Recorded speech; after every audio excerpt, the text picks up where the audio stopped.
Halo semuanya, selamat datang kembali di video ini. Hari ini gue mau nunjukin cara modif keyboard murahan agar kerasa seperti keyboard mahal. Jadi hari ini gue akan mempercantik keyboard gue dengan cara mengganti keycapsnya. Dan keyboard yang akan gue gunakan hari ini adalah Sades Spearwolf, sebuah keyboard membrane dari brand Sades yang menolak mati menurut gue. Karena meskipun umurnya udah hampir 3 tahun, sekarang di bulan Mei 2020, keyboardnya tetap memberikan performance yang solid dan intinya nggak memberikan gue alasan untuk mengganti keyboard ini. Cuman gue nggak akan bahas keyboard ini sekarang karena kita akan bahas mengenai modifnya. Cuman kalau kalian tertarik mengenai keyboard ini, gue bisa bikinin reviewnya. Kalian silahkan vote aja di kanan atas dan nanti gue akan cek pollingnya.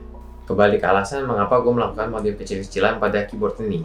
Jawabannya simple, karena gue mau memberikan dia identitas alias nggak hitam doang dan mainstream. Kalau kalian perhatikan, keyboard dengan range harga 100.000 sampai dengan 1 jutaan memiliki desain estetik yang mirip-mirip, yakni dengan bodi hitam plastik dengan keycap hitam plastiknya yang gitu-gitu aja, alias gak ada pembeda atau ciri khas yang cukup unik kalau menurut gua. Jadi kalau kalian beli keyboard dengan range harga segitu, maka desainnya gitu-gitu aja, alias mainstream dan cukup membosankan.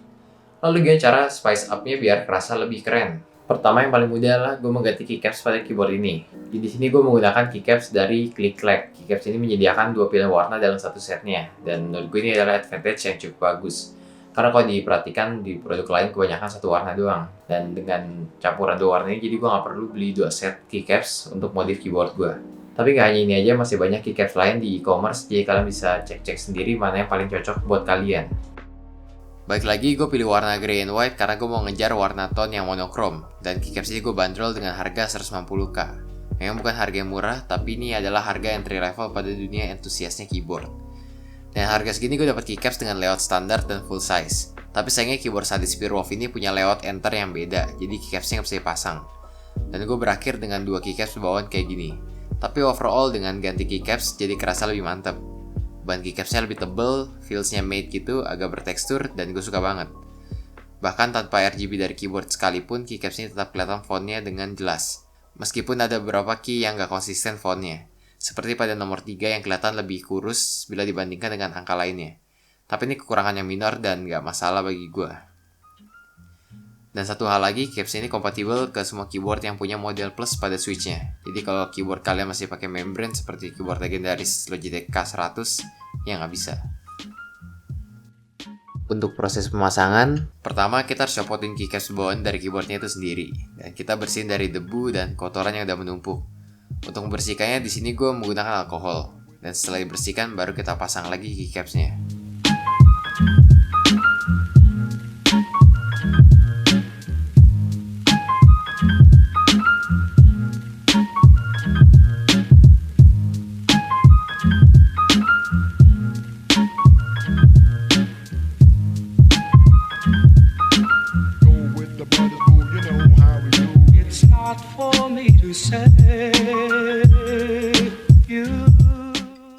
Cuma perlu di note ada beberapa keycaps yang sedikit longgar, jadi suka lepas sendiri.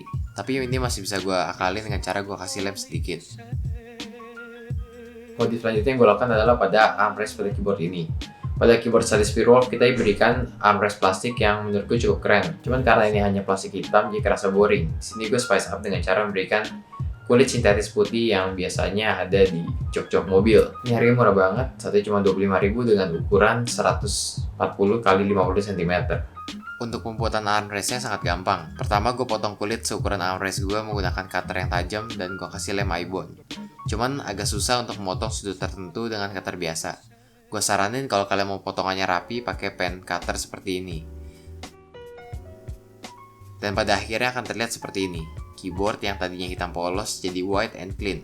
Mungkin kalian bisa staple lagi dengan cara menambahkan letter di sekeliling bagian keyboardnya. Tapi gue lebih prefer untuk keep it minimal. Kesimpulannya, dengan budget 200 ribuan gue berhasil nyulap keyboard tua gue ini biar kerasa lebih modern dan lebih keren. Dan ini juga berlaku hal yang sama dengan kalian yang punya keyboard gaming tapi desainnya gitu-gitu doang. Di sini kalian bisa step up game kalian. Ya, dan mungkin ini bisa menjadi referensi yang cukup unik dalam kalian mempercantik setup gaming kalian. Kayaknya mungkin sekian dulu video modif keyboard kecil-kecilan ini. Like video ini kalau suka, dislike aja kalau enggak. Subscribe untuk menunjukkan dukungan kalian ke channel ini. Dan gue juga menyertakan link Saweria di kolom deskripsi. Kalau kalian mau support gue secara langsung, kalian bisa donasi gue. And maybe that's all from me. Thank you for watching. See you again.